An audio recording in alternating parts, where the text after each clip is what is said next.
401k advisors want to build a scalable practice, but aren't always sure what to do next. Welcome to Outcomes, the podcast designed to help advisors think, make decisions, and cast a vision to create a business for the future. Here's your host, Ross Marino, financial planner, author, speaker, and CEO of Advisor2X. Hey everybody, it's Charlie Epstein live in Dyersville, Iowa. Behind me, the beautiful sunset on the Field of Dreams. This is the original Field of Dreams behind me. All part of our one-man show and podcast, Yield of Dreams. Super excited today to have a dear friend, Ross Marino, on today's show. And we're going to be talking about what happens when life throws you a curveball and completely disrupts your retirement plan and dreams. What do you say, Ross? I like that. And we're also recording Outcomes, the podcast, where I am the host and I interview different people. And you were on my list, Charlie, and well, I was on your list. So why bother to do two recordings? So we're doing two podcasts at once. And behind me is a wall that separates me from a beautiful parking lot. It's a great place to be. A beautiful parking lot. Yeah, you know, faster, easier, cheaper, bigger. But I want to start off by asking you a question, because I know you have this new book out and it's very exciting. And I think it's unusual, because every book that's out there talking about someday, one day, life's going to be great, you're going to retire. We as financial, by the way, Ross and I are both financial advisors. I've been doing this for 41 years. You've been doing it for 33. Yeah, 33. You know, so 70 plus years of experience working with our clients on helping them plan and look forward to their desirement years and their dreams. But take me back to that moment when you got that phone call about your wife's situation. So it's 2 months ago, and I've had a history of disruptions in life, personal, family related, with a daughter who's special needs, with my wife who's had health issues for 15 years. And then 2 months ago, I finally had finished writing the book, Shaping Change. And it's because long-term plans for many people, they just don't seem to work out. And the day the manuscript is sitting in my inbox, all I have to do is reply and say approve. That night, we dial 911 because my wife had a heart attack and we had to rush her to the hospital. So instead of saying approve the book, let's do this, I find myself sitting in the cardiac ICU for the next few days. And she's how old at the time? She's 53. So not exactly something you would expect. And she's one of those people, when you look at her, you don't think heart attack, you think yoga. So it was a shock to everybody around her. Ugh. And take me from there. You know, you're sitting there in the ICU, your wife's probably all hooked up to all the machines. You have no idea what's going to happen. What's going through your mind? You know, I've been in the ICU with her before. We've called 911. We've been in the ambulance. I've done this drill a few different times. It's different when you're in the cardiac ICU. I'd never been in the cardiac ICU. When you walk in there, it is a dreary and kind of oppressive place, because you realize the rooms you're walking by, those people are clinging to life, and many of them are never going home. So I'm sitting there wondering what's going to happen. I'm certainly not thinking about a book. I'm not worried about work. I'm not wondering, what am I going to do when I retire? Are my wife and I going to do X? No, I'm sitting there wondering, do I have to go home and tell my daughters, mommy's not coming home? Yeah. And when you go into that world, long-term plans are 100% irrelevant, but more importantly, thinking through anything that requires your cognitive skills, reasoning, decision-making, it's out the door. You're not just in a fog, but it's almost like you're an 8-year-old where you really can't process what's going on, and you really can't remember half the conversations you have. It's a pretty intense scene. Right. And the doctors are coming in and trying to give you information on, you know, what's happening, and the layperson doesn't have any clue what's happening. I have my phone out and I constantly type notes in OneNote because I understand the stress of those situations and change. I just finished writing a book with Susan Bradley called Shaping Change. So I realized that I'm limited. So I'm just typing with my thumbs, trying to get notes down, putting things down. Not only is it a struggle to understand what they're saying, the odds of you remembering all of it are pretty slim. And in the middle of the conversations and people coming in and out, all these alarms keep going off. And then somebody else comes in, and every time the alarm goes off, you look up and the heart rate just spiked to 185. And you're wondering, is this it? Is it going? Right. It's going to come back down. And they keep coming in, making adjustments. It's about as heavy a situation as I've ever been in. And it just reminds you, when you're in that type of stress, your brain, it's pretty much offline. Yeah. How long was she there for? She was in for a little over a week. She was out for 2 weeks, then wearing what's called a life vest, which I'd never seen. It's basically a portable defib unit that shocks you if your heart stops, and then dials 911 through a hotspot. Craziest thing ever. Yeah. I've never seen anything like it. Right. Right. And it's calling at the same time. Does it take a picture? Does it take a before and after picture that it sends to the doctors? I know, exactly. Yes, it is. It's fascinating tech, but she was out for a couple of weeks and then she started crashing again. And you got to understand my wife, she's been married to me for 30 plus years. So, God, she's not right. Right there. Yeah, right. So love her, but not right. The alarms start going off on the life vest a couple of times. And she knows what that means. You're about to get shocked. And they told her it hurts. And she says, well, I'm just going to turn the alarm off. I mean, if my heart completely stops, it's going to shock me anyway. So we'll just see what happens here. So she does that a couple times and she did okay. So we didn't have to call 911, but then the next day she couldn't get out of bed because she was on the brink, had to go back into the hospital, did another run in the hospital again, eventually made it back home. And I would say stable now, but still having episodes, some chest pain, some other things. But it's, the start stop of life where whatever you thought was going to happen in the future, the slate gets wiped clean because now you have no idea what's going on next week, let alone next year or 10 years from now. Right. So what does that do to your perspective? It really helps me understand that life happens and plans change. And that's the splash page on our website for our financial planning practice. The whole industry of financial planning that I'm part of, that you're part of, we do goals-based financial planning. And first, I used to joke that why do we do goals-based financial planning for the majority of people who don't actually have goals that they're trying to achieve? So there's my first question that I ask about goals-based financial planning. But the second is, how can you possibly think about 5, 10, 20 years from now when you have no idea what life's going to look like? And what it does is it shifts your perspective, Charlie. And this is the biggest takeaway. And what I think has helped me be a better planner and really a better person across the board. It shifts your perspective from what might happen 10 years from now to what do I need to do right now? What do I need to do to be a better person, to be better at work, to take care of my clients, to grow spiritually, to be healthy? Whatever my goals are, I'm just not thinking 10 years down the road. I just think about today. And most clients you find, they're in the same place. Yeah. I call it being in the present, living in the now, living in the present, right? We're either, as human beings, spending all this time talking about our past as if we can change it, right? So we know those people that just constantly talk about when I was 2, when I was 7, when I was 18, I was left at the altar. My dad didn't show up for my first lacrosse game. My daughter's great about that. She played lacrosse. She got called up as a 6th grader to play on the varsity team. Okay?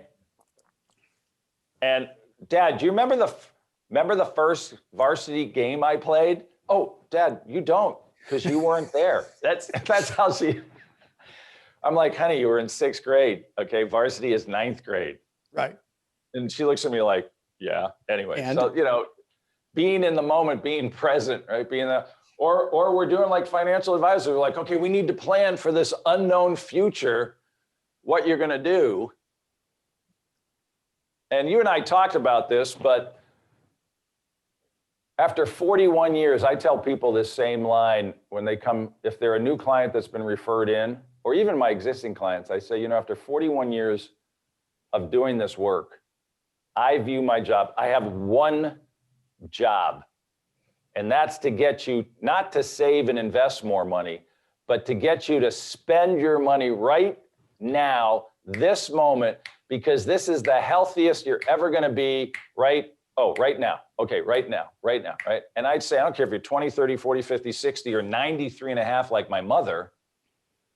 If you don't have a mindset about enjoying along the way,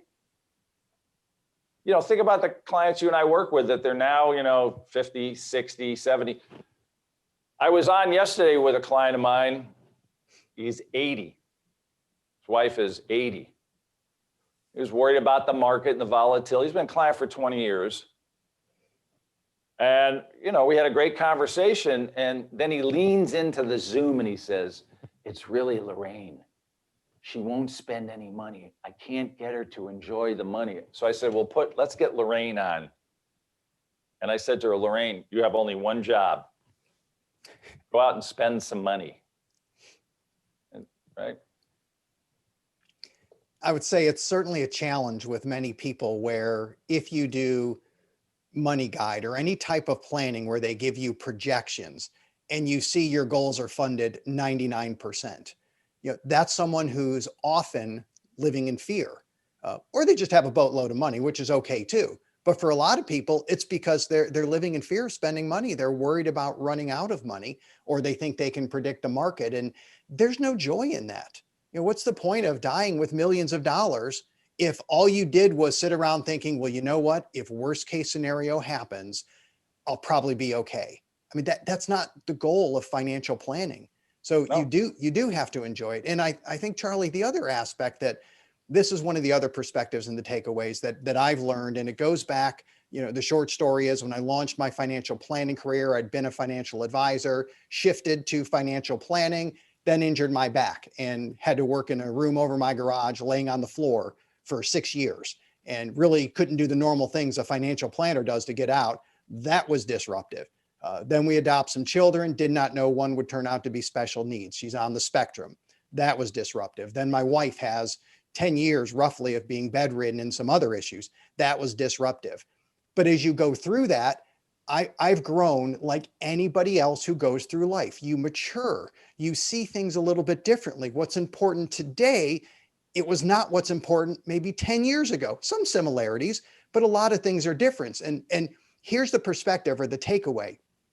I know that I am not qualified to tell you what future Ross wants 10 years from now. Because 10 years ago, my goals would have looked a little bit different.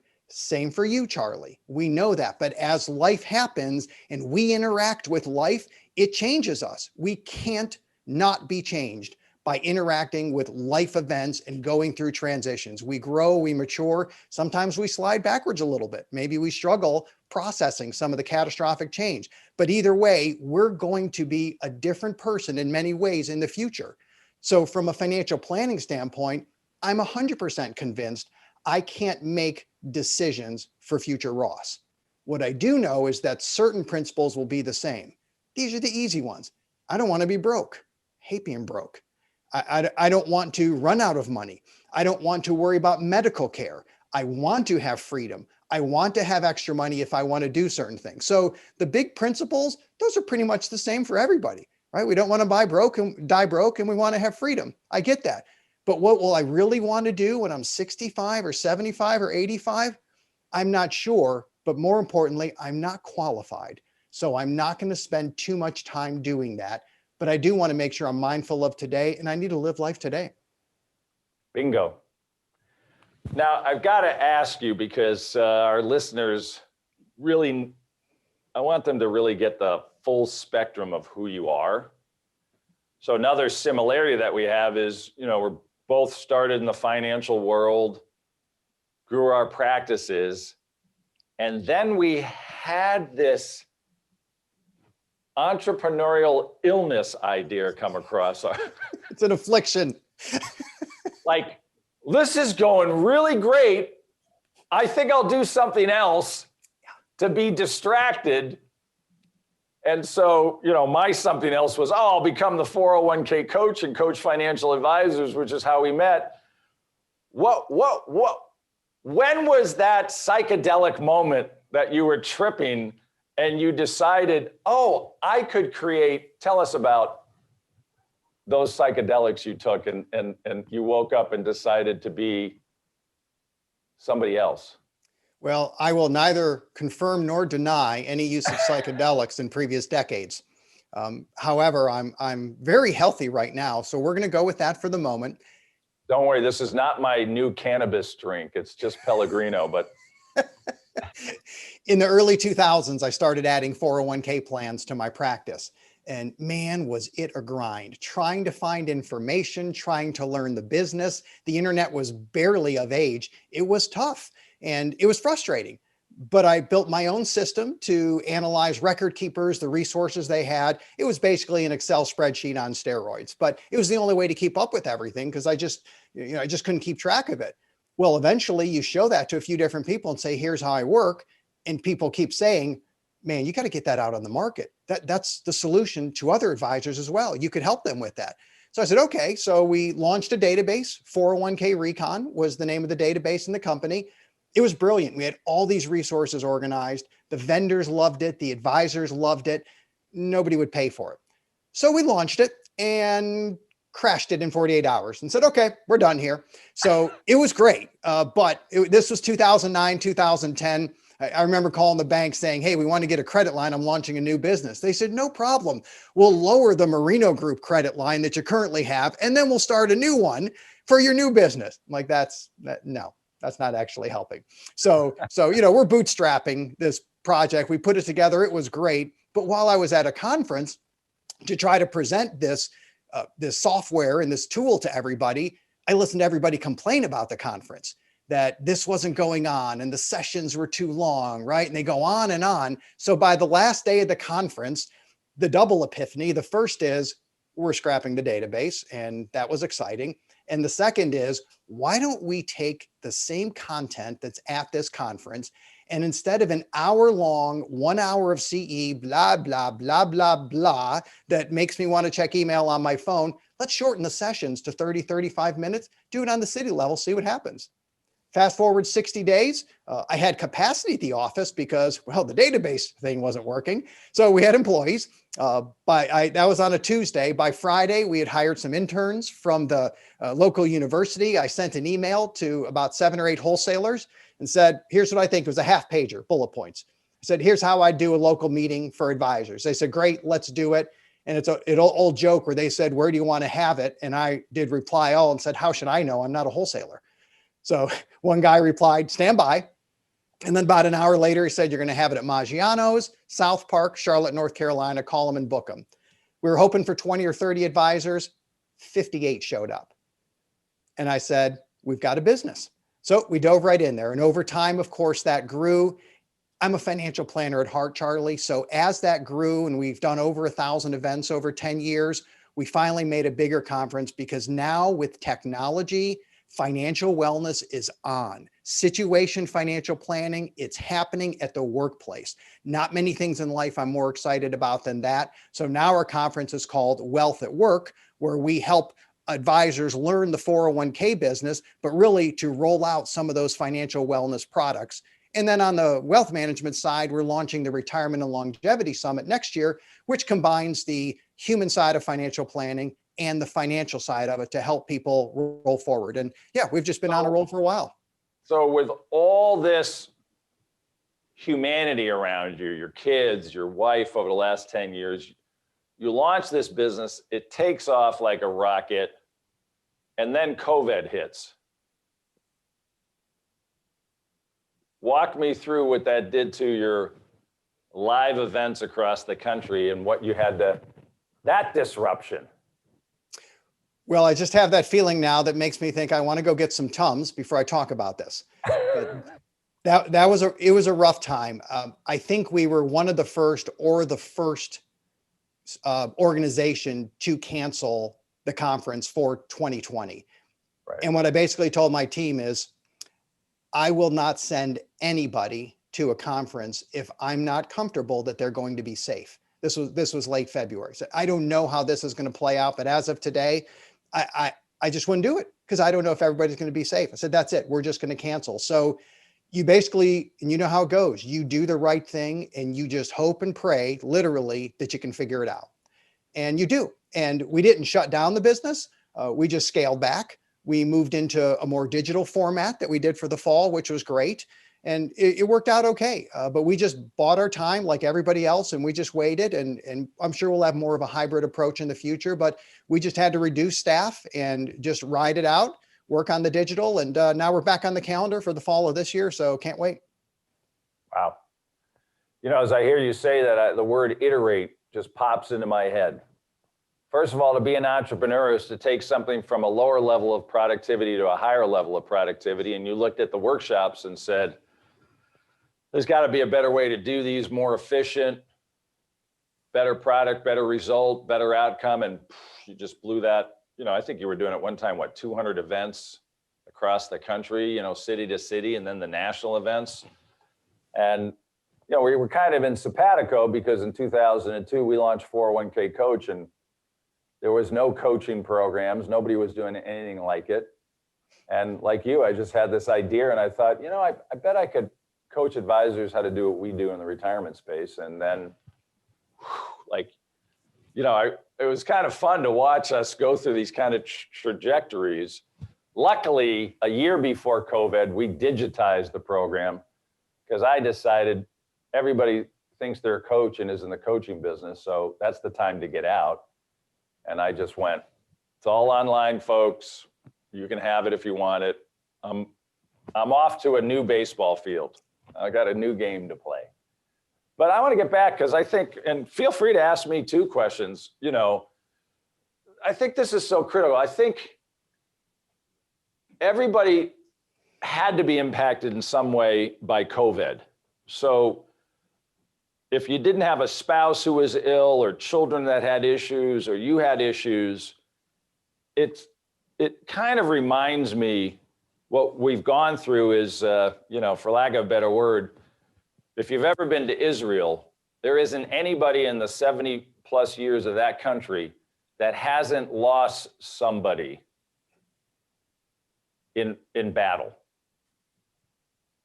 And everybody in that country has been touched by death and despair and anguish.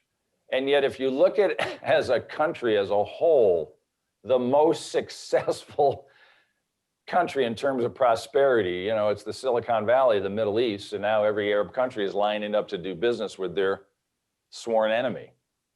So if you think about anybody here, just in the US, the people that we deal with, let alone around the country, somehow, some way has been affected by COVID. And I don't know about you, but I'm asking people, what has this been like for you?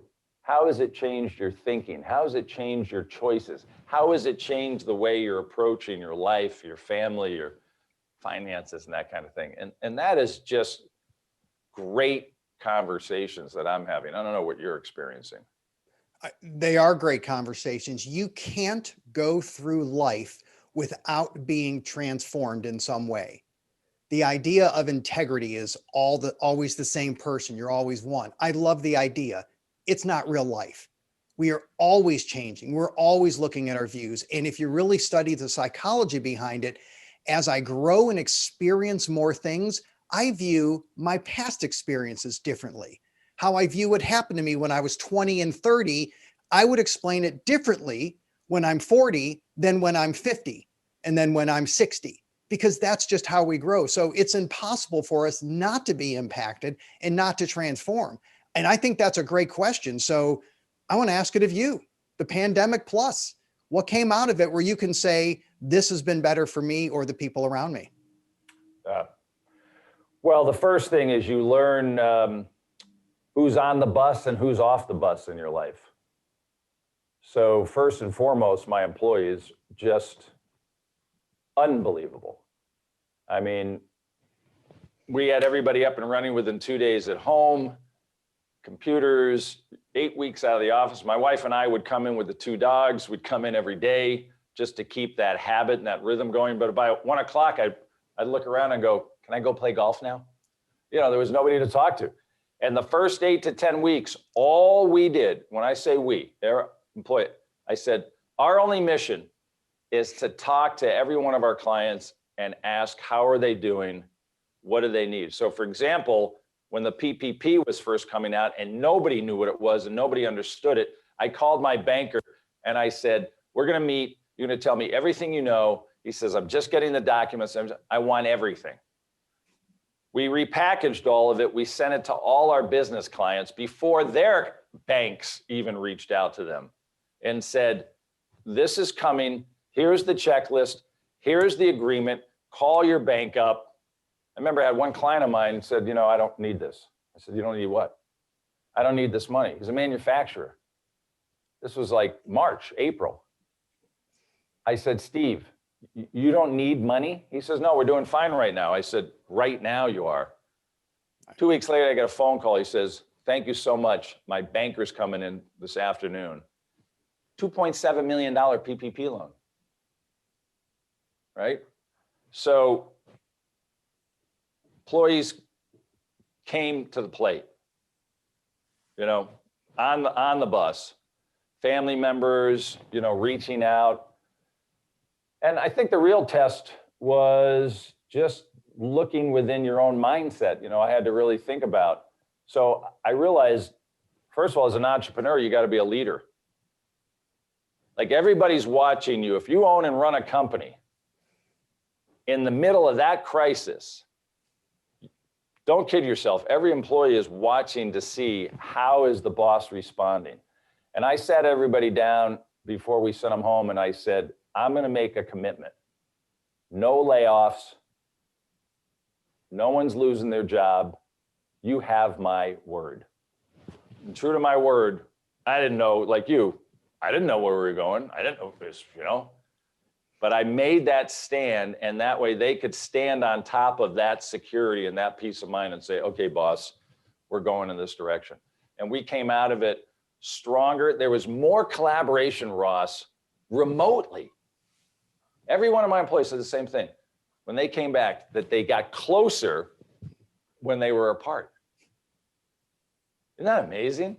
Like they were each other's lifelines. And now it's incredible, the energy and the commitment. And yeah, we had a couple people leave and they had to, and it was perfect and it created space to hire new people.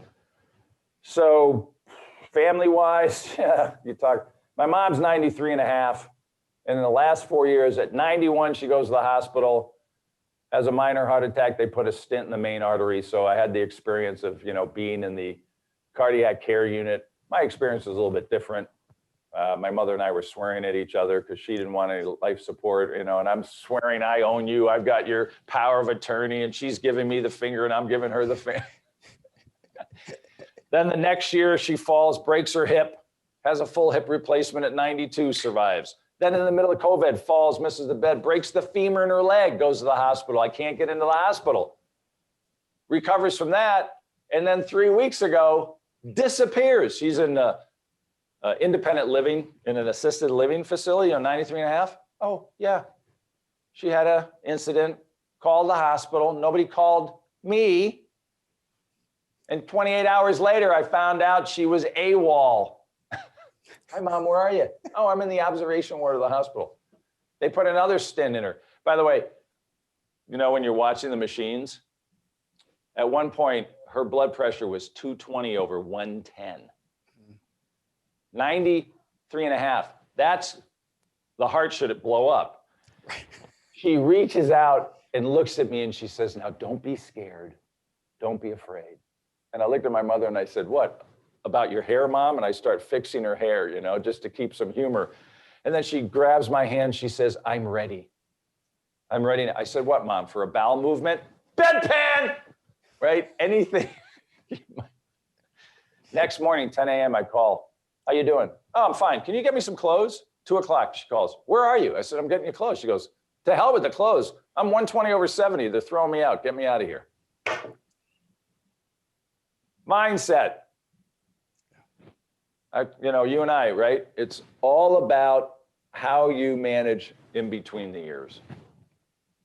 And the change just never stops. And, the challenge is that when something like that happens, you now have to deal with the situation and you can't help but not prepare yourself for what comes next until what comes next is actually different and nothing like you expected. So then you stop again and you prepare yourself, you deal with it and prepare for what comes next. And this goes on and on. And here's something else I want to throw in, Charlie, is when I go through these situations, I journal. So I like to write a lot, but I also want to do the takeaways. And I want to think, have I talked to people who are in these situations?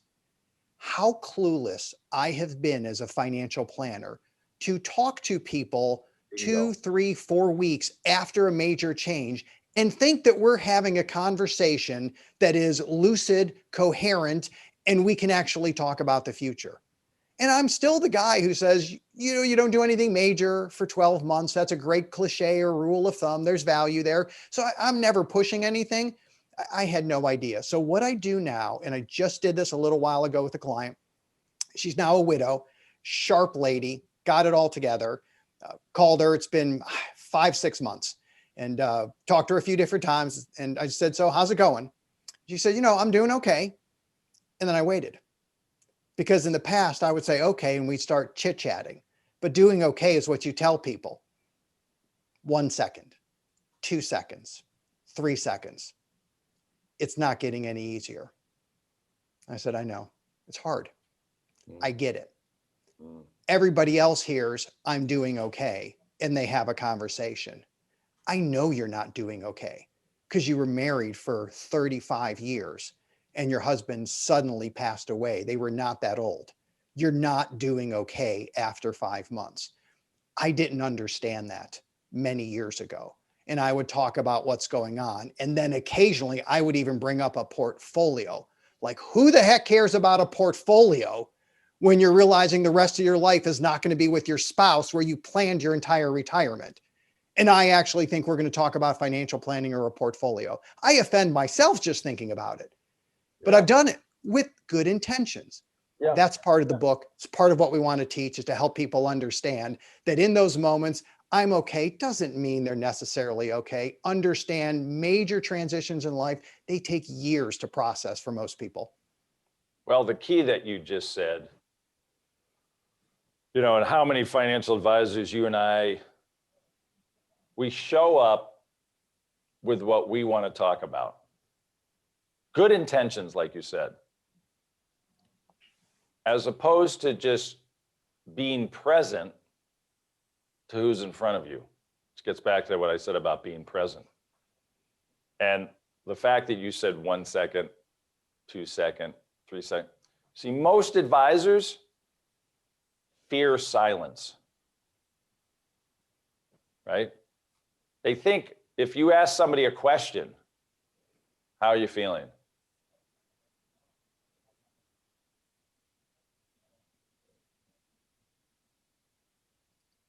We hate it, don't we? Silence. You're killing me, Charlie. I can't stand it, right? That's how it works. It's like, oh no, I can't wait any longer. I'll say something else. Exactly. And then the advisor goes, okay, I got to go on to something else. As opposed to asking a question and then being willing to allow the person in front of you to process whatever they have to do to process answering the question. I talk about this a lot in my podcast, Yield to Dreams, because I'm trained as a professional actor. And silence is the place where the audience gets to breathe into what's happening between the actors on stage, and it gives them a chance to process that information. And we don't do that enough as financial advisors, and you just said, and you said it's in your book. I was going to ask you, what has changed you as a financial advisor? And I think that one big thing is being present, asking questions that you don't know the answers to. Dan Sullivan, my coach from Strategic Coach, says the best thing about a question is the mind cannot not answer it. Right. It may not talk to you with an answer, but it is processing the question even while it's sleeping. And Dan taught me a long time ago, most financial advisors ask a question they already know the answer to, as opposed to asking a question that you don't know the answer to because it's their answer. and you're just assisting somebody in giving them the time to get greater clarity and confidence to figure out where they are. I use 4 questions for the Transitus process. It's after decades of studying and trying to figure out how I can help people. I boiled it down to 4 questions that I use whenever a client approaches me or something's going on in their life and we have to approach them. It's so simple and elementary. Here's how it works. Question 1 is, what's going on? Everybody's going to answer that, and they're going to tell you what's going on, but it's going to be high level. And then we ask number 2, how did you get here? And they're going to tell you their story. And then 3 and 4 are the most important questions for them to talk about. I need to hear 1 and 2 because I got to know what's going on and how you got here. 3 and 4 are, what are you thinking and how are you feeling? And the important part is I ask those 2 questions together, because if I just say, what are you thinking? They're going to tell me things they're considering, decisions that are mulling around in their head. But you can't help them make the right decision until you know how they're feeling about it, because that's going to be the driver. So I've learned to say, I just want to know what you're thinking. How are you feeling about everything? Just, let me know. And then I stop. And people monologue, literally monologue. They want someone to not just listen to what they're thinking, but how they're feeling about all that. Because in our minds, it's all integrated. We don't separate the thought and the feeling. We just know this is what's going on. So I ask those 2 questions together and then I shut up. That's what I think gives me the most amount of insight to help people make decisions. And if they're in a major transition, what they're thinking may sound pretty scattered or a lack of confidence. Like, I don't know, maybe one day I'll sell my house. I'm not sure what I'll do because, now I'm a widow and, maybe I'll join a club. They're not really sure. And, it's just rough. It's tough. I'm a little scattered. I get lonely. And they're going to tell you how they feel. That's the insight. Gives you insight into their state of mind. And at that moment, I'm not going to say, well, maybe we should lower the risk allocation in your portfolio by reducing the allocation to small cap. No, it's never going to come out of your mouth because they could care less. But I'm at risk otherwise. So the questions, you're spot on. I agree. I've got them posted to make sure that I ask them in tandem. What are you thinking? How are you feeling about everything? And people will talk. So how do we get a hold of your book? Tell my viewers, listeners, how do we get this book? Because this book is groundbreaking. I appreciate that. It's groundbreaking because I brought in Susan Bradley. So kudos to who I think is the world's or one of the world's top experts in financial transitions. The Financial Transitionist Institute, fantastic work. I knew I had to write the book. I also knew I needed someone way smarter than me. So I got Susan and she said, oh, will it be Ross Marino with Susan Bradley? Like, no, it's Ross Marino and Susan Bradley. I don't want to give the impression that I'm the guy and Susan helped me, right? So we definitely made it co-authors. So you just go to Amazon and search Shaping Change and then punch in Ross Marino or Susan Bradley. It'll pull up our book and go ahead and order it. That's so great. Congratulations. And what a difference. What a gift to advisors, but what a gift to people. That it's okay to have disruption in your life. And here's what to do. Here's some principles to follow, right? Because it's all about change. I mean, we live in such an incredibly fast-changing, fast-paced world. And everybody's trying to figure out how to get somewhere. And what I think you're teaching is, why don't we locate where you are right now? It's the only way to do it. And it's why we titled the book Shaping Change, because I can't control the pandemic.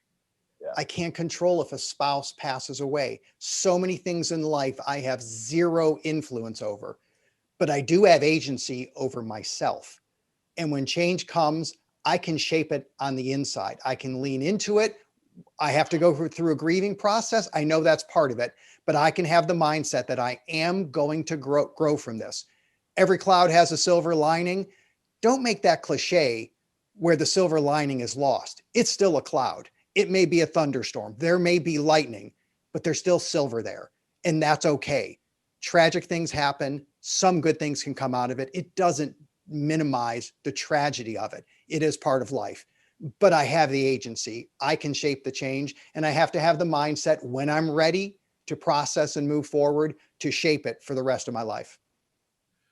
And I also think the biggest takeaway for financial advisors and just everybody on the planet is strap on a pair of these and start listening to other people rather than assuming you know what they're thinking and what they're feeling, and start being present and asking people, what are you thinking? What are you feeling? And question I asked Ross, and I'll close on this note, is how can I be of service to you today?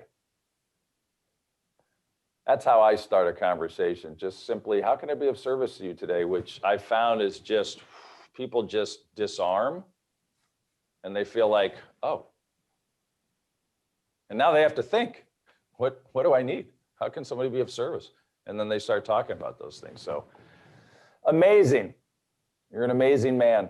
I appreciate it. I appreciate our relationship, our friendship over the years, and how you continue to evolve and grow. You are an inspiration, and I am grateful for who you are. Well, thank you. Day by day. And I know you're committed to helping people grow, learn the business, make a difference in lives. There's a lot of plan participants and plan sponsors who have enjoyed the fruit of the 401k coach and Charlie Epstein. So you have made waves and made an impact. So we definitely appreciate what you've done for the business. Appreciate it. And for those of you listening, you can get a hold of me at yieldofdreams.live. Also, if you've enjoyed this podcast, please do me a favor, head over to iTunes or Spotify or wherever you're listening and give us a nice 5-star and a little bit of a rating, and reach out to get Ross's book. And Ross, how can they get, your podcast is called what again? It is called Outcomes. Outcomes, the podcast. You can find it on YouTube if you want to watch the video as well. Just search Advisor 2X, the number 2, Advisor 2X. That'll take you to the video and the audio. Sweet. Ross, thanks. Thanks everybody for watching, listening, responding, and listening even more. Peace out, everybody. Thanks, Charlie. Thank you for listening to Outcomes. Subscribe now to be notified when new episodes become available. The information covered and posted represents the views and opinions of the guest and does not necessarily represent the views or opinions of Advisor 2X.